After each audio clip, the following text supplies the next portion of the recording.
வணக்கம்ப்பா. சிறு குழந்தைகளுக்கு சளி பிடிக்குது, காய்ச்சல் வருது, வயிற்றுப்போக்காக இருக்குது அப்படின்னு சொல்லி என்கிட்ட நிறைய பேர் கேட்குறாங்க. இதெல்லாம் உண்டாக்குறது பெற்றோர்கள் தான்ப்பா. குழந்தைய பசிச்சா சாப்பிடுவாங்க, தூக்கம் வந்தால் தூங்குவாங்க, அவங்களுக்கு தெரியும்.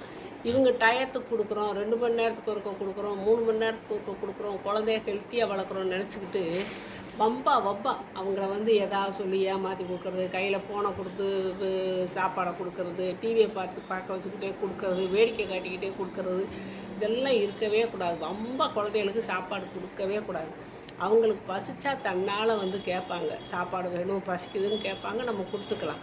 பசி இல்லாத நேரத்தில் நம்ம ஊட்டுறது தான் வாமிட்டு வர்றது, அப்புறம் வயிற்றுப்போக்கு போகிறது, அதனால சளி பிடிக்கிறது, செரிமான கோளாறு பிரச்சனை இல்லைன்னா எதிர்ப்பு சக்தி இருக்காதுல்ல. வாமிட்டு எடுத்து வயிற்றால போனால் எதிர்ப்பு சக்தி இருக்காது. சளி பிடிக்கிறது, காய்ச்சல் வர்றது, அப்புறம் இருக்கிறதால ஆஸ்பத்திரிக்கு போகிறது, இந்த சோழியெல்லாம் இருக்கக்கூடாதுன்னா குழந்தைகளுக்கு வம்பு செஞ்சு கொடுக்காதீங்க. நல்லா அவங்களுக்கு தேவையான ருசிகளை செஞ்சு நல்ல உணவுகளை அவங்களுக்கு பசிக்கும் போது கொடுங்க. வேண்டான்னா விட்டுருங்க.